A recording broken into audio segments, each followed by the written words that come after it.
So my presentation, my start's pretty quick. I'm just going to give an overview of how the day will roll. I guess a few things I really wanted to start the day with was just to get everyone thinking about, why are we here? Why has this been flagged as something which is relevant in the Limestone Coast when we did these sort of regional partners surveys? And similarly thinking in terms of a broader context, and we'll bring that down then to the local. So have there been recent changes in inversion behaviour, or are we seeing bigger inversions, more inversions? I'm not sure whether I've really got an answer to that, but maybe we can look at some of the factors and start drawing conclusions, and maybe we'll have the tools now to look at that a bit more in detail. And in speaking about tools, so we'll have presentations today in terms of the Mesonet network that is now being rolled out across the Limestone Coast. And similarly, I take some of the technical considerations in terms of identifying inversions, but also what constitutes hazardous inversion conditions.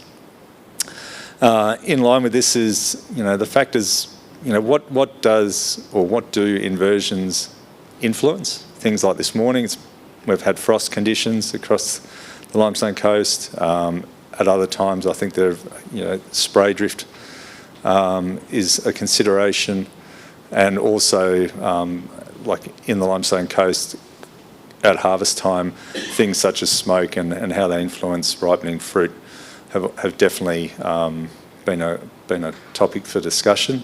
So looking at learning more about the WIS, the new wine industry smoke detectors that have been developed, and we've got Jock here from Goanna Ag, who'll be presenting in terms of the commercialisation of these WISs. I'll just make mention in terms of compliance and reporting. So again, it is important that we're conscious of legal requirements around spray drift, and that we can't affect our neighbours with our operations in terms of that, and vice versa. So we were, in organising this day, hoping to have a little bit more detail on that, be it from PIRSA, but that's just something to bear in mind. And again, just in terms of, even if it isn't, or just to keep in mind in terms of our overall ESG into the future. And then we'll finish off with some panel questions, discussions, and importantly also, if you think of any ideas of things, either, I've got here research ideas, but any further extension items that you want presented, we can definitely list them down. So think about that during the day as well.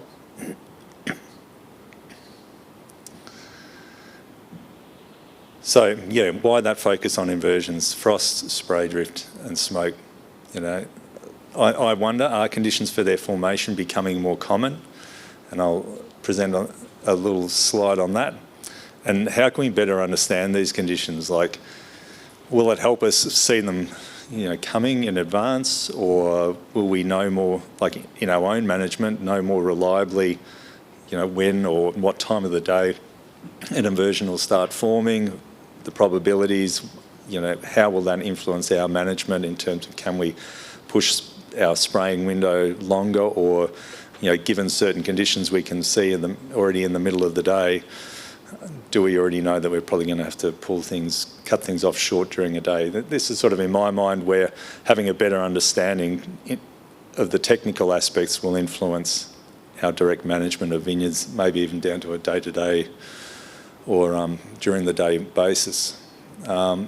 Things such as, well, in terms of that, like, are our management practices changing? And I think there's been a lot of discussion around spray drift in terms of this, and are others' practices changing, and in response to what? And is that a changing climate? This winter, I think there's, I've seen items come up in terms of earlier bud bursts, but that's also coincident with later, or the timing of broadleaf spraying for broadacre farmers at a time when usually they'd already be done, or it'd be done later.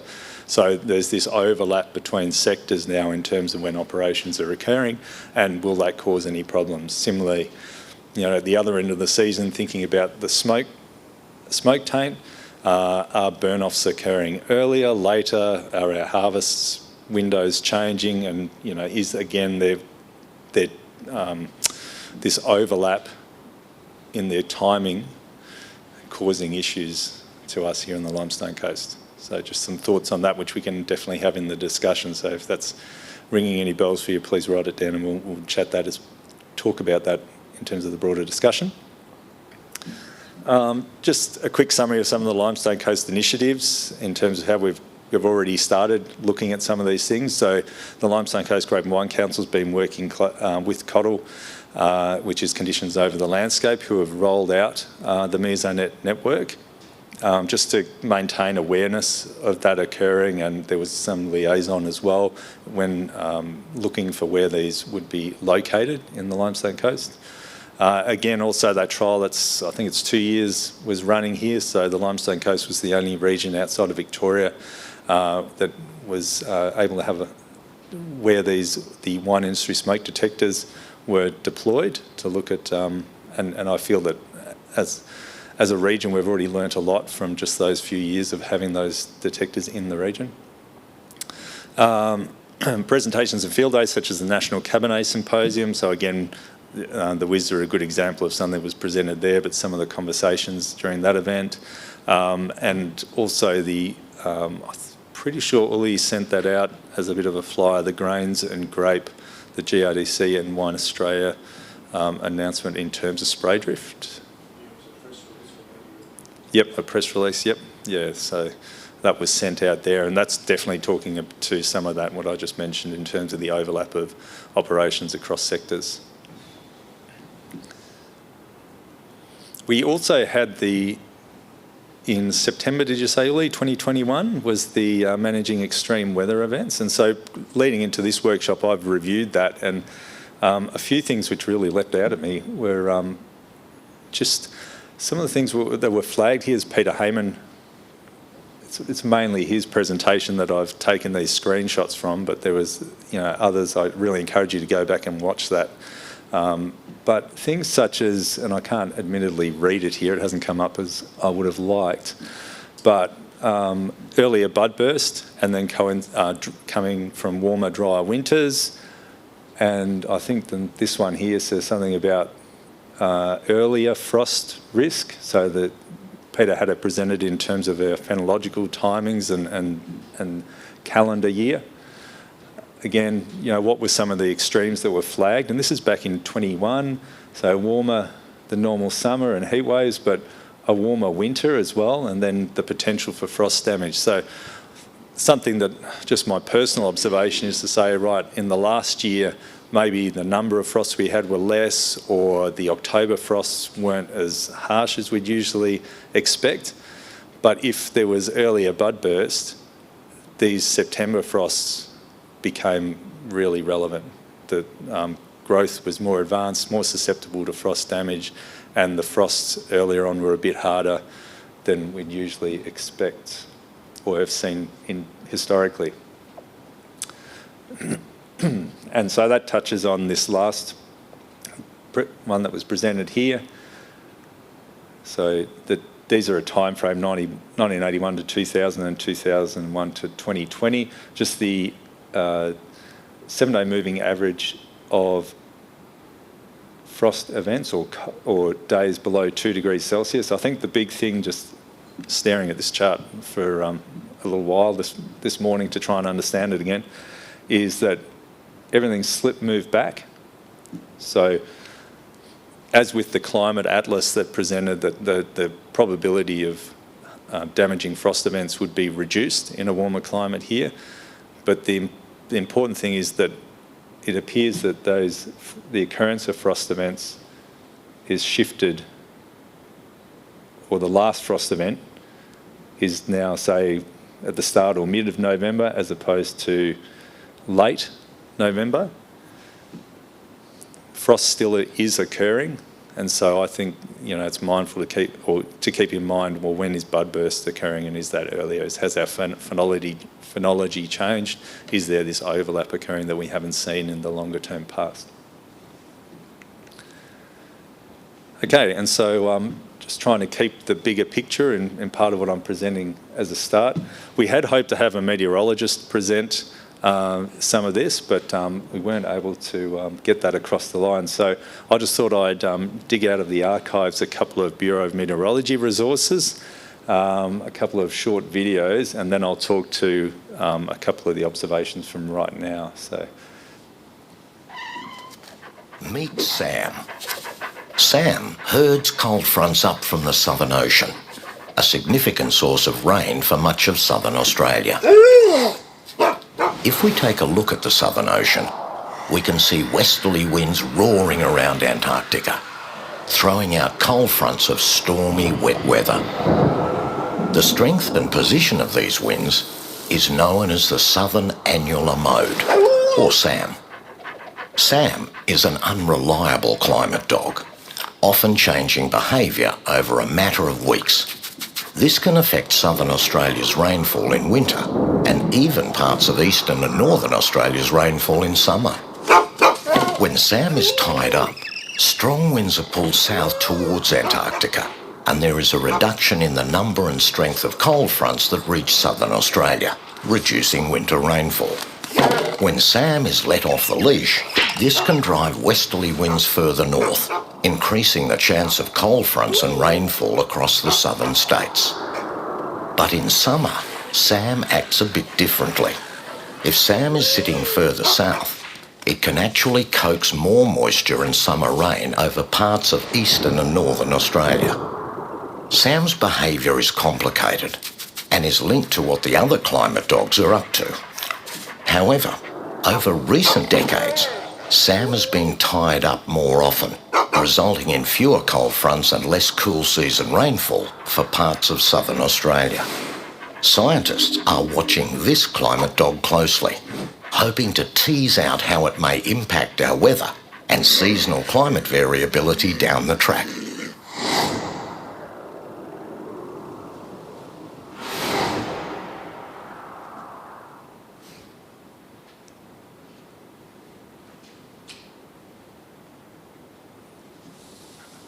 This is Ridgie, or as scientists like to call him, the subtropical ridge. Ridgie is one of the major drivers that shape southern Australia's weather. So let's look at how he does it.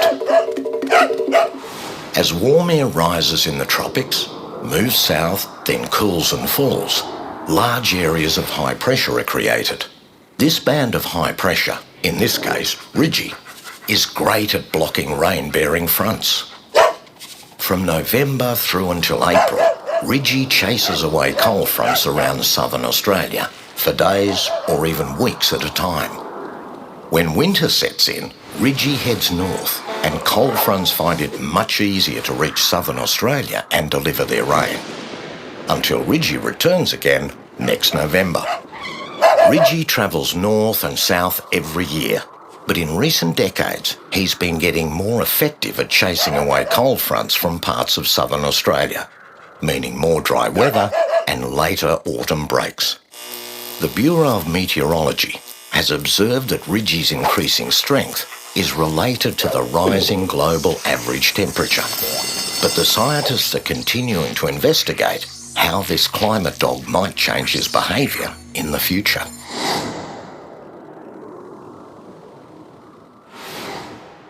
So anyway, I have presented that before, and hopefully it wasn't too bad watching it again. So I guess just in terms of the discussion more than anything later on is like, do we think some of these broader climate drivers are going to be increasing the number of, inversion events that we'll probably be seeing in the Limestone Coast, or maybe reducing? How do we think that this will influence those? So if I can get back to that previous slide. There we go. Yep. So that's literally the synoptic chart from 4 a.m. this morning. We can see that big high pressure system there sitting pretty well right on top of us, creating these clear sky, clear conditions, no wind, and then invariably we've had a frost event. Similarly, I've just quickly put together, this is very much averages, so it can hide the detail. But I thought in a way as well, it can make us question, well, why are we seeing this detail? And I did double check it, by the way, that rainfall, like that's for the month, for August, and for September, that's up until yesterday.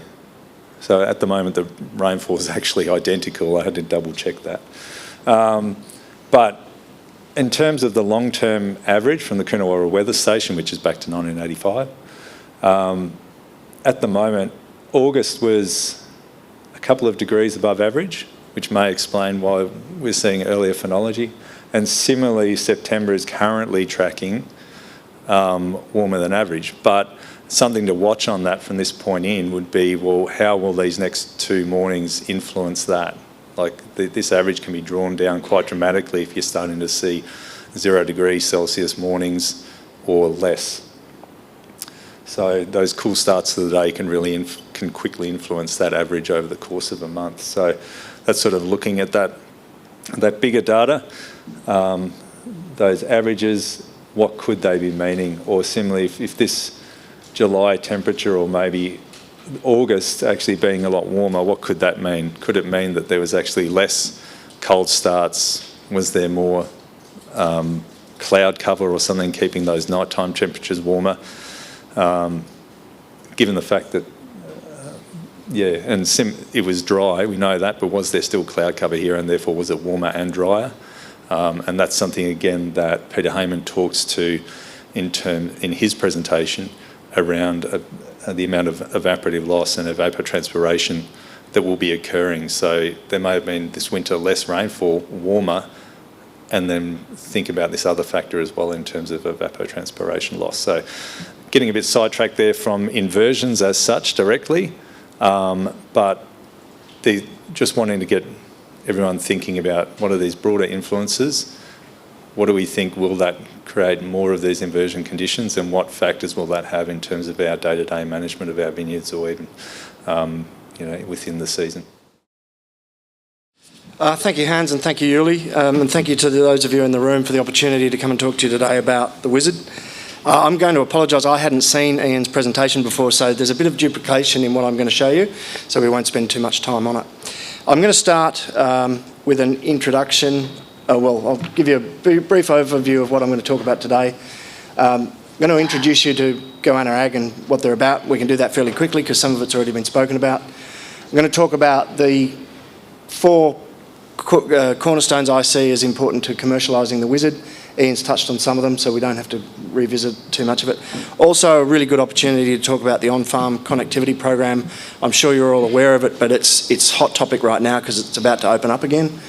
And a good opportunity to also introduce you to some other Goanna products that may be of interest to your farming operations, and Q&A, of course. So, Goanna Ag, they're a market-leading ag tech company specialising in the development of water use efficiency technology, particularly focusing in the cotton sector. They've got on-farm weather monitoring stations as well as a range of IoT sensors for water storage, fuel storage, you name it, and we'll have a look at them briefly later. They've been in operation since 2017, building this range of products. 7 or 8 years may not seem like a long time, but I can tell you in ag tech it's a very long time. The ag tech landscape in Australia is a tough climate. As business operators in your own right, many of you know the difficulties of getting a business off the ground. It's no different in ag tech. So for Goanna Ag to be 7 years in and now with a staff of around 30 people and decades of experience with those staff is quite an accomplishment. There's a team of over about 30 people, and their focus is on building on-farm efficiencies through improved ag tech. Following from their commercial success in Australia, they've now launched in America in their cotton monitoring products, as well as their other IoT products. It's that track record of success, as Ian said, that led Wine Australia and La Trobe to identify them as the most suitable business partner to commercialise the Wizard. And the next step of the project will see me working very closely with Ian and his team and the Wine Australia team, and hopefully with growers like yourselves. I've joined the project specifically for the Wizard project. I've known Goanna for about 10 years. The compelling argument of the Wizard and the brand integrity of Goanna Ag was too good for me, and I had to be a part of it. So that's why I've come to be a part of this project. So we'll move on from there. So one of the 4 pillars around commercialising the Wizard is driving market awareness of the Wizard purpose. I'm going to make a really obvious statement, but it's a statement that needs making, because in the absence of these statements, sometimes rumours start about what ag tech companies are trying to do. We are not trying to tell people that the Wizard will remove the risk of smoke taint. It doesn't do that. What it does do, it's a tool to improve risk management by removing the guesswork. It provides accurate information to facilitate timely and informed decision making. And you heard Ian make the point before, yes, there are labs that can analyse your grapes for you, but as many of you would have experience with, and it's very easy to predict that when there's a significant smoke event, those labs are overrun with requests to process samples, and you can't get the information quickly enough, and when you do get it, it doesn't give you enough of the information that you need. Ian's touched on this. It needs to capture the cumulative impact of smoke events across all stages. Most of my conversations with people so far have got this. There's been a couple of people who've said, oh, well, if I only needed it for 2 months, how do I justify the cost? Wrong approach. Grapes, as Ian said, exposed to smoke from a very early stage can recover, but you can't use the Wizard accurately if you've had exposure to a smoke event early during the life cycle of the grape, but you didn't capture it. You need to capture it from start to finish. It's a tool to boost confidence and potentially profits by giving more stakeholders in the value chain the confidence to proceed through to harvest. This is the bit that's got me really excited. In all my conversations with Ian, and you've heard him talk about it 4 minutes ago, there's 2 scenarios that you can easily imagine. The first one is exposure to a smoke event and growers who are naturally worried about what to do next, and the Wizard comes through with information that says you're actually safer than you think you are, you're right to proceed.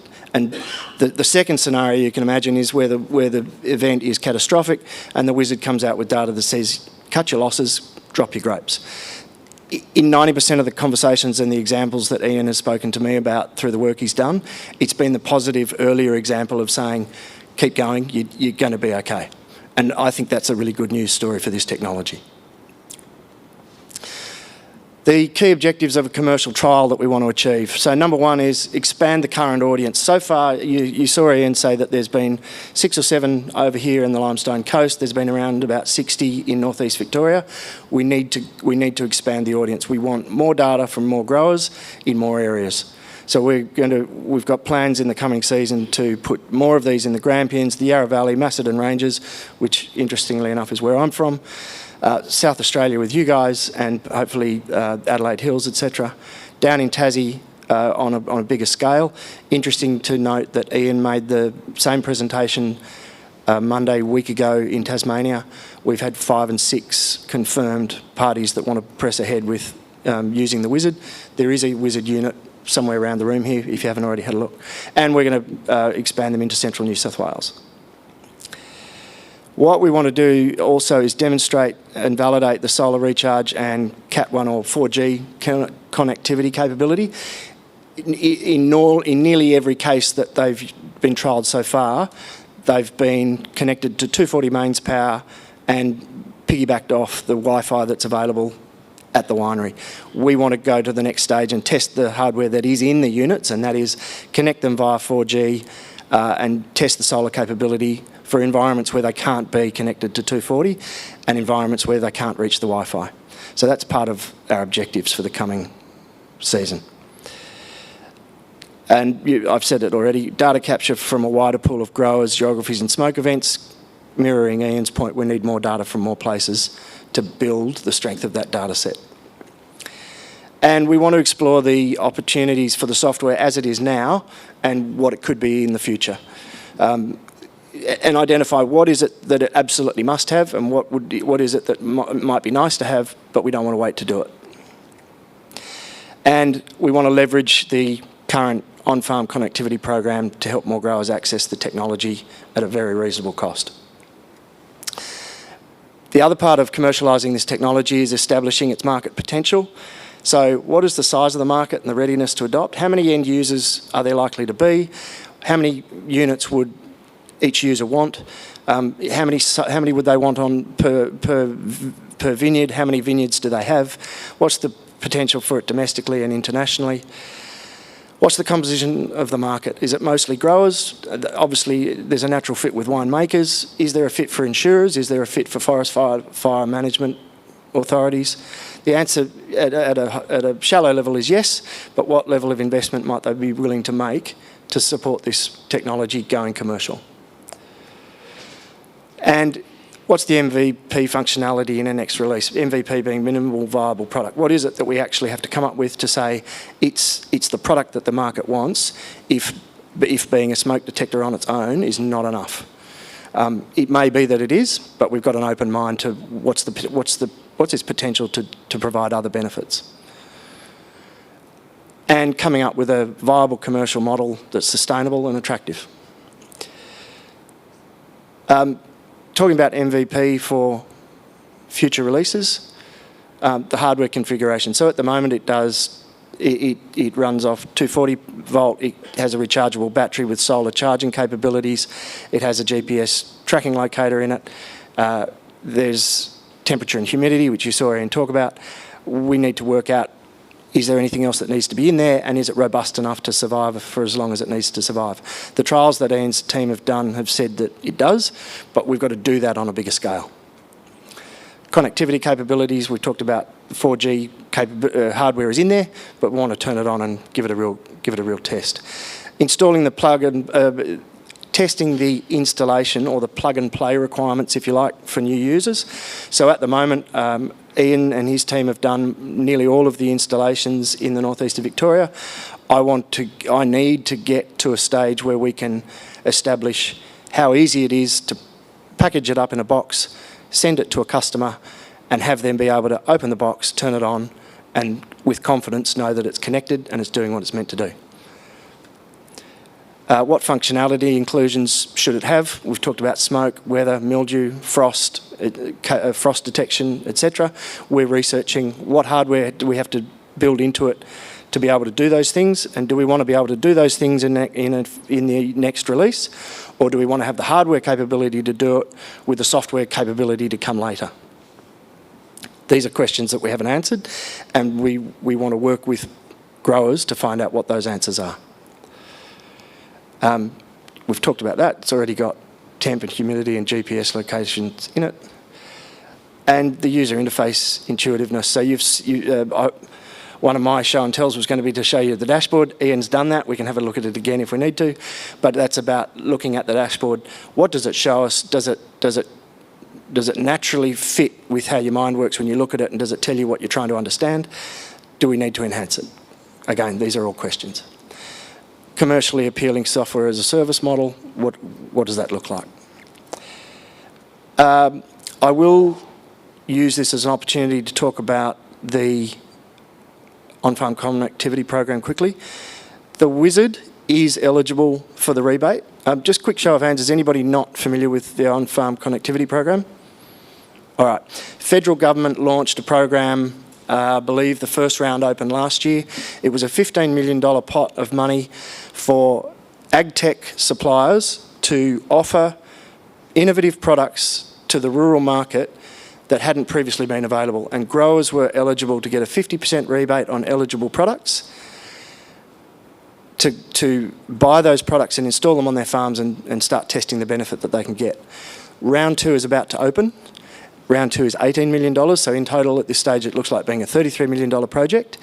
There's plenty of information that I can get for you later, but what I'm going to ask you to do is, at the end of this, if you haven't got enough information, take a photo of my contact details or my business card, get in touch and we'll walk you through how to access the program. So it's 50% of the purchase cost for eligible products for eligible growers, and there's an asterisk next to that word rebate, and I'm going to keep pointing to it.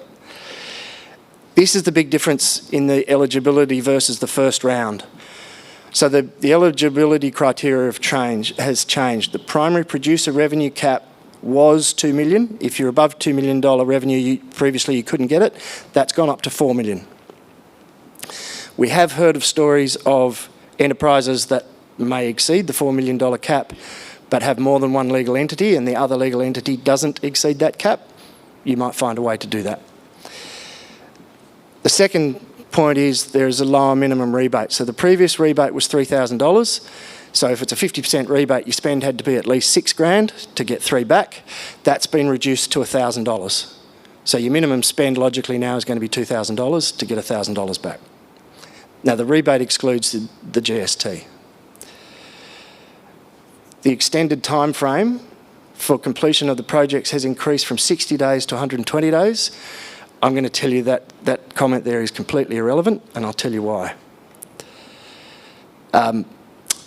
We'll get to why, but if you want to log your expression of interest in the Wizard or in any of the other Goanna products, you can go to www.goannaag.com.au. You select projects. You can see up here I've circled it. There's a heading at the top that says projects. Go to on-fund connectivity program and fill out your details. It says Goanna Ag will contact you. It'll be me. If you want to take a photo of that screen, go for it.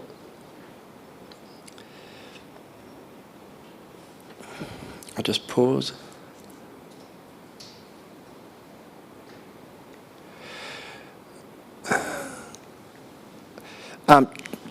Here's where the asterisk comes from.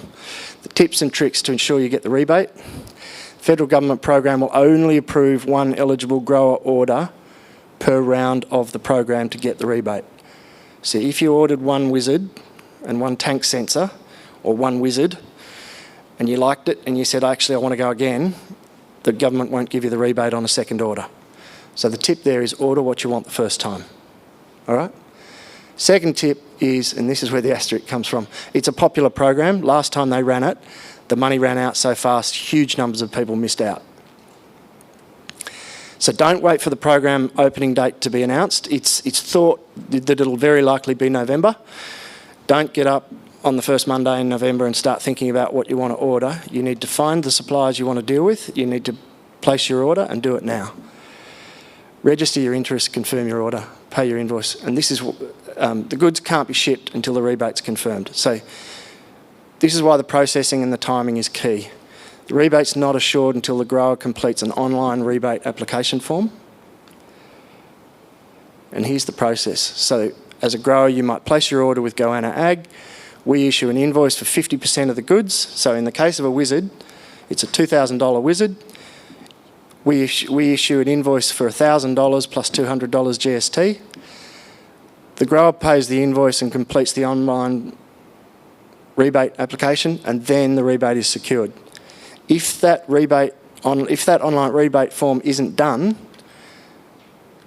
sorry, what's going wrong there? Oh, wrong button. Sorry. If the rebate pot's exhausted before you put your claim in, there's no more money. And it's so popular, we're urging people to do it quickly. So we'll move on from the OFCP because the larger focus is the Wizard. Some other Goanna products that you might be interested in. Tank monitoring, tank level monitoring for water storages, and GO storage for channels and dams, etc. Weather stations and fuel tank monitoring. The beauty of products like these is they really have been developed with the customer in mind and with the power of the customer voice. It's easy to imagine that you could create a fuel tank sensor and just take a measurement once a day, but there are two different versions of this sort of technology. For heavy irrigators who want to know that their fuel tanks are still have adequate fuel in them, there's a version that takes a reading hourly and a version that takes a reading daily. This is one of the reasons I was excited to come on board with the Goanna brand, and that similarly what we're going to do with the Wizard is go to market and find out what is it that you want us to do to it to find the sweet spot to make it absolutely appealing for you and commercially viable for Goanna. I've probably gone through that quite quickly. Are there any questions that we need to work through? The logical one I came up with was, how does it work? I wrote this question and the answer to the question without having seen Ian's presentation, so Ian's already answered it. But the answer is, it's a program that uses a decade of research to correlate what's in the smoke that matches what the phenols will be, and give you a very accurate prediction of what phenols are in the smoke. And it's, as Ian said, it's the phenols that do the damage. What does the dashboard look like? We've seen it, but if anybody wants to see it again, we can do that. Are there any other questions?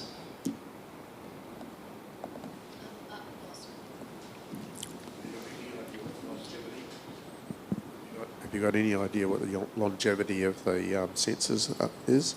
I'm going to answer that in two parts. If Ian can Ian chime into this? Yep. So the first answer to it is my expectation for what we're going to charge is it's going to be 3 years plus.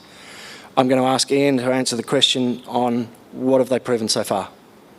Look, we've had them out since for 3 years. We have had a number that we've had to go back to and fix. But they're things that we don't want in the future version. So the ones that we're looking at now have got better durability, we've had rust get in them, we've had anything on farm people know is subject to all the variables. So those that are built for goanna will initially hopefully have the 3-year period that Jock talks about.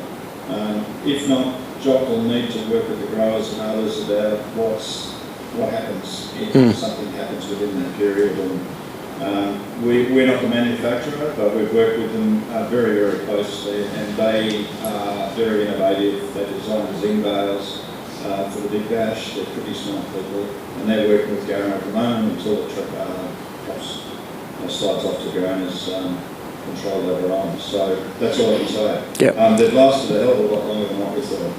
And what we may find through this commercialisation process is the unit that you've seen floating around the room here, that's the unit that's been used through the proof of concept stage of this project. In the process of commercialising this, is it possible that we'll determine that we need to change the casing or something else about it to build in other capabilities? The answer to that is yes, but we don't know what it may be. But we will have to answer that longevity question as part of a future design to say, is it going to stand up to the elements? Is it going to perform? Yeah, can I just answer one example? These units, when they go out, they did have solar capability. We wanted them all on solar. However, we put them on power under an E because out in the field with mechanical harvesters, etc., is not the great spot to have them. Under the E is a lot longer durability, as long as you can control ROS, etc. However, the solid charging circuit was great. Everything was perfect. We were charging it with a 22-volt solar charger into a 12-volt system. It eventually burnt out the board. That's very, very solvable and will not be in the future version. So those types of issues have been taken out now by 3 years of development of the Wizard. So you're not just getting an experimental unit, you're going to get something that's pretty robust for commercial future, and that'll be improved by Goanna as time goes on.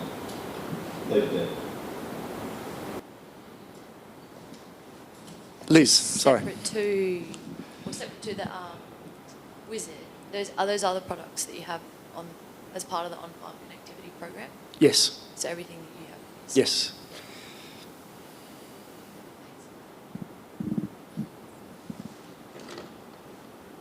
All right. Thanks, Ian. I'll just put my contact details up on the screen. I've got some business cards. If I don't have enough, take a photo of this. We've seen the dashboard, but there it is again. That outline of smoke exposure there happens to be on my back veranda at home, but you'll notice the axis on the left, the vertical axis, the maximum number showing there is 15. So it's an irrelevant number, but it's very simple and very easy to look at. There are my contact details. Please take a photo if you want it. I do have some business cards, but I may not have enough. Again, thank you, Yuli. Thank you, Hans, for the opportunity. I'm just getting my timing right here. So Uli's got about 5 minutes until he's got to run off to get lunch, and so then I'll be running around with the microphone. But we are up to the Q&A session, which is pretty well on the money. So we've been able to ask a few questions throughout, but I just thought I'd guide, or provide a reminder, but guide a couple of things as well. But actually, just before we start that, something else I was going to mention, if Ian's still listening there, like one of the, in terms of durability, one of the sensors actually at Penley the one by the office, that spent 3 years out in the blazing western sun on that side of the shed. So I'm actually pretty amazed that survived. I put a bit of shade cloth over the top of it, which didn't hinder its operation. I had to actually double it up. It was a pretty exposed location, no eave in the sun. So that one's done pretty well in particular, I'd imagine, even if the wasps did find a home in it. So, yeah. So they have proven pretty durable. But yeah, look, in terms of the Q&A, again, like I've tried to keep thinking on the different scales, a bit like Mesonet, that description. So going from, the broad influences down to that meso scale, and then how that understanding can guide our targeted application or investment in ag tech or whatever it may be that we're monitoring. So what are the broad, around the discussion is, what are the broad influences? Are inversions more common now? And do we see this as an issue?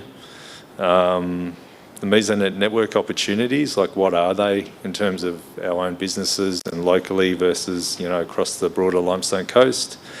And then targeted monitoring with an understanding of these variables. And I took, Jock, from your presentation there, the, tools for risk management, data that removes the guesswork, and timely and informed decision making. So anyway, there's a few, just thoughts from my perspective on how we could go with this Q&A session. Damon won't be online for another 15 minutes, but we do have Ian and Jock. I'd really just looking for any thoughts or points for discussion, and again, also keeping in mind any research areas or further extension areas as part of the regional program that we run with the Limestone Coast. Does anyone want to kick off?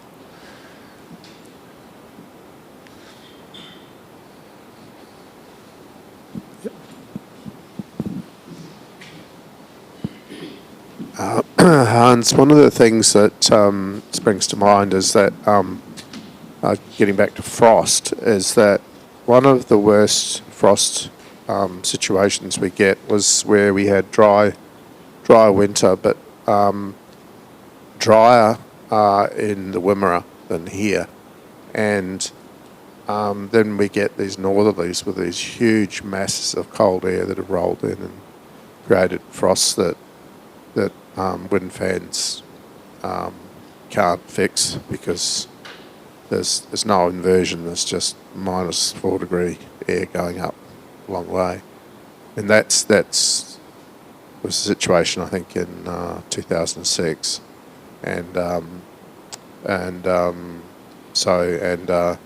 believe the recent frost on the 15th of September in the Barossa was similar in that the wind fans didn't work very well.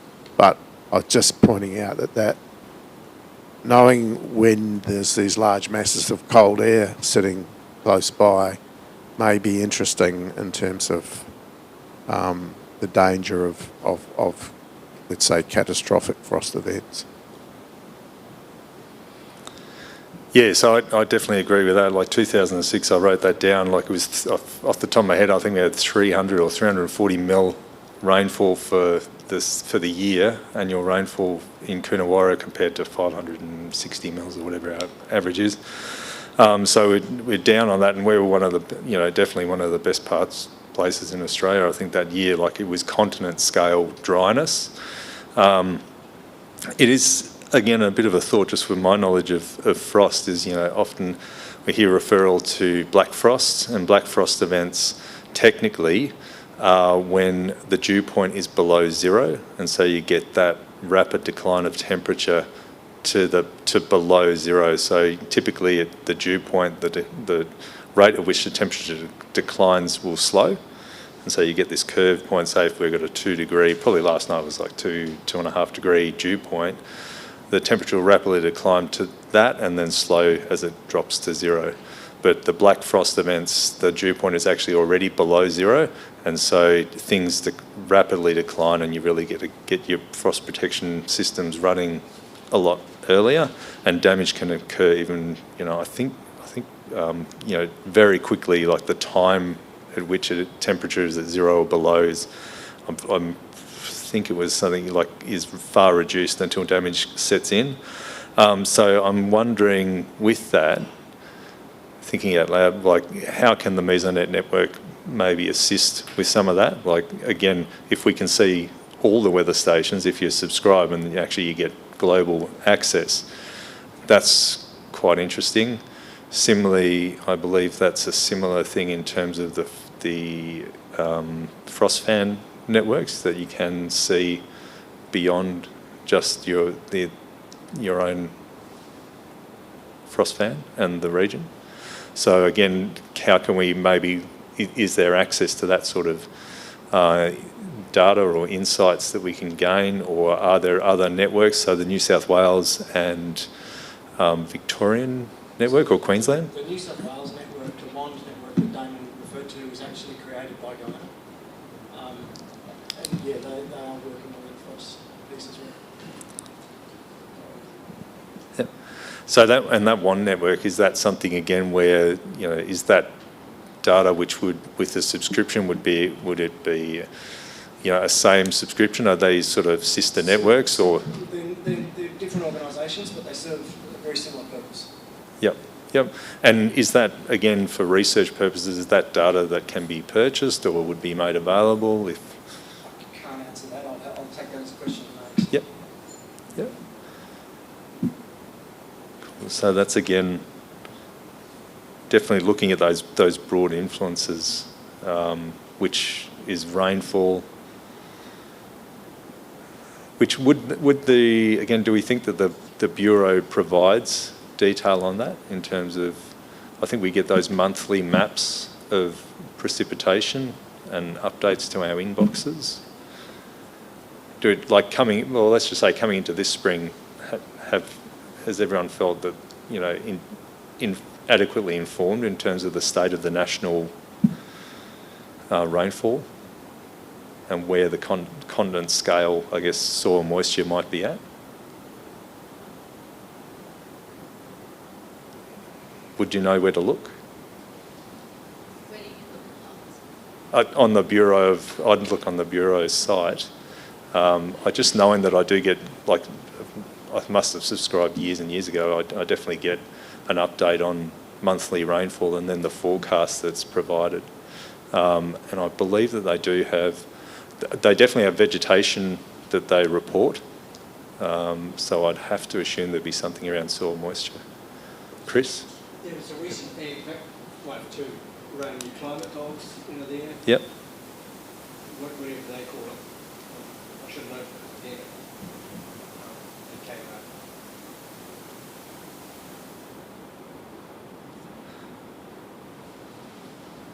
So is there some sort of a combined thing we could do, or could provide value, or again, in terms of the Limestone Coast, we could look in terms of extension activities, like maybe even a pre-season update in terms of these larger scale influences, soil moisture, national rainfall, and how that might influence frost, and putting it again into the context of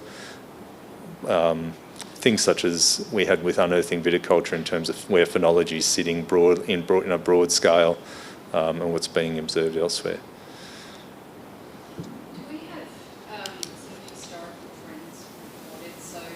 From 2005, we had quite solid drought then, which sort of led us into 2006, 2007, and 8 last years. We, as farmers, found, you have that drought and you obviously have the soil moisture, but the prolonging time that it takes to recover from that 1 year that is necessarily a dry year, the cycle that it's in, and how long the recovery on that is. Does that make sense? Yep. Again, I definitely think, like in terms of recovery of soil moisture, aquifer systems. Now, more like, I guess we saw, over in Mount Benson, we saw the big drought through 2005, and Dad and I were talking about this year coming out of vintage and saying, this feels like 2005, we're going to be needing to be vigilant this frost season, but not only just this frost season, but next year as well, because after that 05 dry year, we had really good run of frost for a couple of years after that. And then we sort of pulled back a bit, and it wasn't quite as, like, hectic.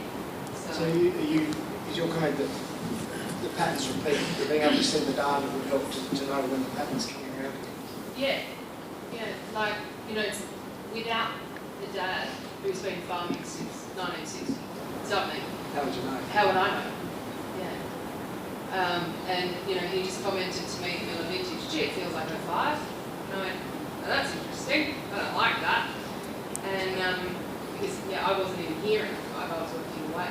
And so having that historical capture of, like, what the old guys know that we don't, is something that I think is actually really important, so that when it comes to the next generation, they're like, oh, this happened in 2024 and it's now 2032.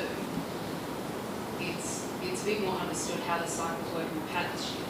Even if this ways are moved, those patterns are still recurring. And even if, like you're maybe talking as well, like, even if it is semi-anecdotal, like... It doesn't need to be, accurate. It just needs to have a capture of, in this year, this sort of looked like this. Yeah. And that led us to this, this, and this. Yeah.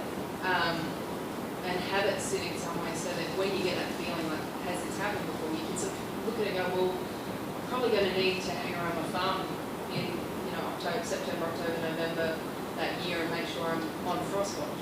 But I also can't plan a holiday the year after.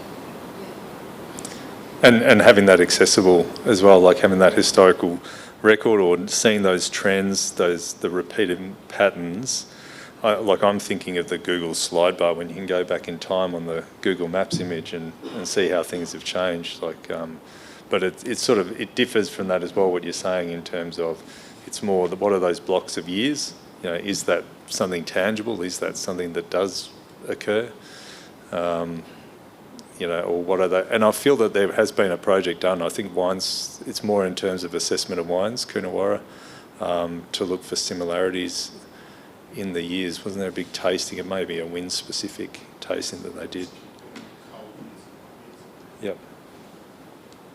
I was also thinking of, I might have taken the wrong take of what you were saying. We're thinking of some sort of service, thinking of the nutrient forecasts that come out of the States, on a monthly basis. Eric Snodgrass. Yes.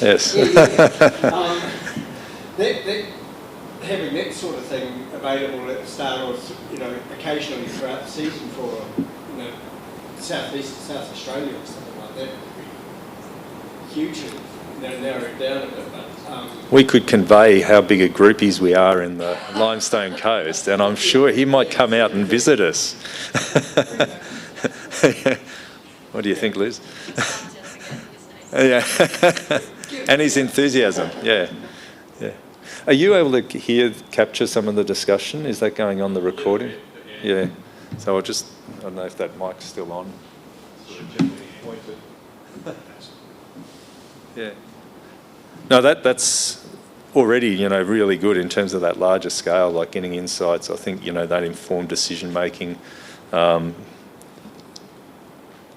like from the information that we got at hand and more, the information that's more readily available. And I think it was, again, something I presented in my Nuffield was the fact that things that we used to have to manually collect ourselves, the data and whatnot, is now being collected by IoT devices, like the devices that are out there, and they're just ticking away in the background and collecting all this data. And it's just it may just be a case of accessing it or knowing how to access it, or presenting it in ways that we can easily understand, or which are relevant to what we're producing, which is wine grapes. Historical trends, yep.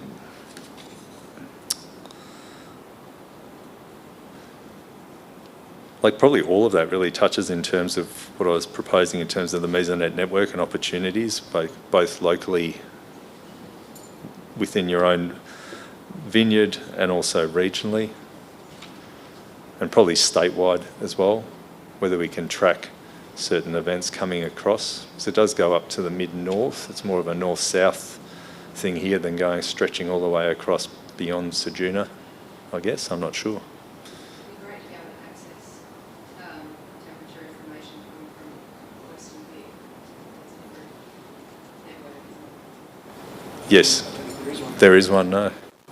So because you're going at that, the WAND? Yeah, New South Wales. into Queensland. Yeah. And obviously Mesonet is South Australia, but my understanding is there's no such thing in Victoria. Yep, yep. It's every time we get a big wall of things, it's not the great things.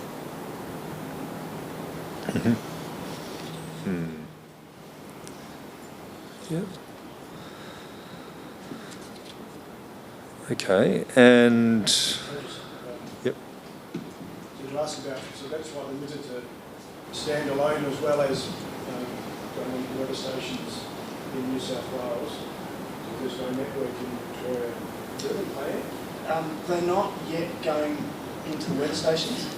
So part of the commercialisation project with growers like you guys is to work out, is that the right answer? How many, if you want multiple wizards on a vineyard, how many weather stations do you want? Because a wizard with a weather station is going to be dearer than a standalone wizard. What's the right answer? Do we need to have a version that has a wizard with it? Do we need to have a version that has a wizard that stands alone so you can have 4 wizards and 1 weather station? I don't know the answer to that. I need that answer from the market. I guess it's just following on from saying, we know there's similarities with Western Victoria mountains. Yeah. So, just taking that up, I guess.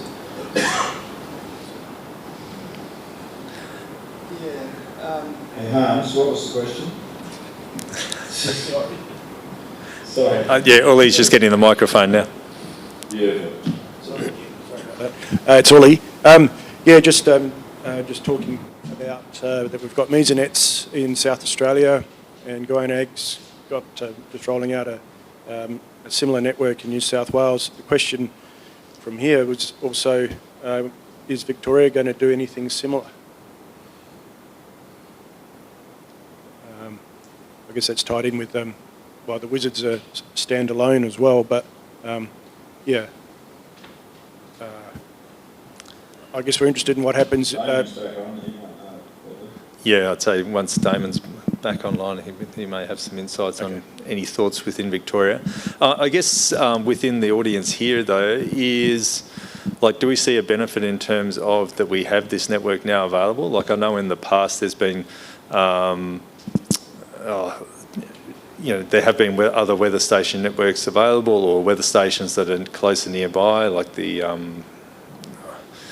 I think what the network was, but anyway, there have been other weather stations locally that you could hook into apart from the Bureau of Meteorology. Now we've got, but the concern was that they weren't Bureau of Meteorology standard. Now there's a network across the Limestone Coast which is Bureau of Meteorology standard and will be serviced at least annually, so they will be maintained. What benefits that can bring, and like how many of us have found that we're too far away from the local weather station, the Bureau of Meteorology weather station. Will this provide a really localised or a far closer and maybe more representative alternative? Do we think that's the case?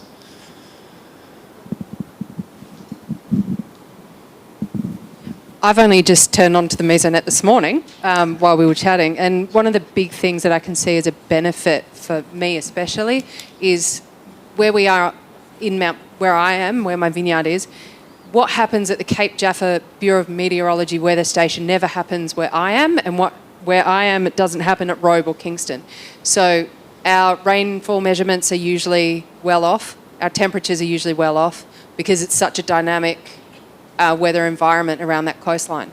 So having found the Mesonet location that I think is at Norfolk Rise, that is a probably more accurate look for me when it comes to, like this morning, if I was out there having a look at that temperature, rather than looking on the BOM website, looking at what wind we're actually seeing in a vineyard that's 6 k's away from that BOM station, which we're looking at for wind and those sorts of things to know what we're doing with our fan. If the winds are picking up, we've got to turn that fan off so we don't crack the blades. And that using that mesonet site now, I can see that will be really handy because it's a more accurate, more local and more applicable to what I'm doing. Excellent, excellent. And I think it will be for some of more those scattered vineyards as well. Will provide those insights. Or again, like I'm interested, I'll probably have to have a closer look myself as to where the mesonet station is for Coonawarra, what sort of insights that might give us to the north, south, east, west of I guess this is the main strip, and whether that might be a similar case up in Padthaway where the mesonet's located relative to a weather station which is pretty central to a fairly continuous strip of viticultural production, and what that could deliver to the region, to each of those sub-regions. So, May I ask a question?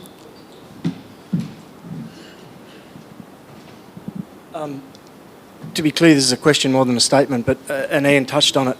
In the context of talking about the mesonet, that's shared information for the benefit of everybody within a striking distance of that tower.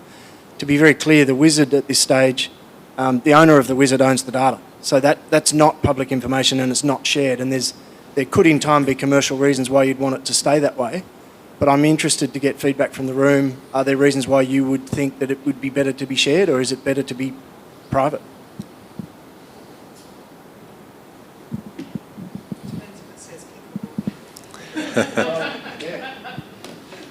also it probably depends on if you had a wizard that you're sharing with your neighbour and you and your neighbour get along, no dramas.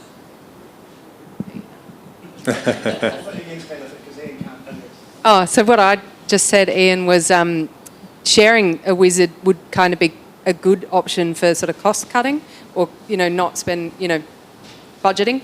But if that's only if you and your neighbour get along, and if you're not selling grapes to your neighbour or they're not selling grapes to you, or however that works. But if you've got a good understanding with them, there is a good chance you could share one. If I may just go back a step to the conversation about the merits of sharing a wizard with your neighbour. The commercial appeal of saving $1 might be fairly obvious, but if you think about what the wizard is intended to do, and you've reiterated the comment, Hans, it's about accuracy of information. So if you dilute the concentration of information you're getting, then you're bringing subjectivity back into the whole argument. So I think, keep that in mind. If your neighbour takes their wizard and moves it to the other end of their vineyard, further away from you, you're getting less and less benefit. The power in your hands is to be able to say to the stakeholders in your value chain, this information comes from the middle of my block. It's my wizard. I know exactly where it was. Yeah, and just before you go in, I guess the other thought that I've had just as you were speaking then, we had the question around, having sharing or opening up each other's data so we can see that from the whiz. Well, it reminded me of something from my Nuffield research there, a question I had around, is anonymity more important than ownership of the data? So I guess at all times we could keep in mind that, look, we could share data as long as it's anonymised, if the end goal was something of improving a model which then has benefit for the broader sector or for all of us within the Limestone Coast, or whatever that scale may be, that there, even if we say, look, we keep our data viewing to ourselves, but we know that in the background there's this model and we can anonymise the data as it sits in the cloud, and maybe that can contribute to something bigger.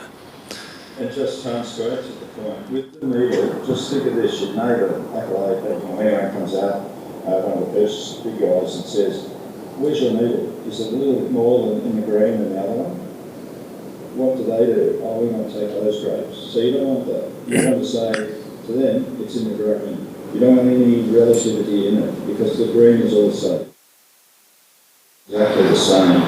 So by keeping that private, you can manage it better, rather than having a trade-off that might occur in the early days, especially if it was where people are saying, oh, but less than you, these are better grapes. That's not the scenario. And until they understand that, you probably want to keep it pretty well private until you start. Yep. No, look, thanks, Ian. We really appreciate you joining us. All in mind. So thank you.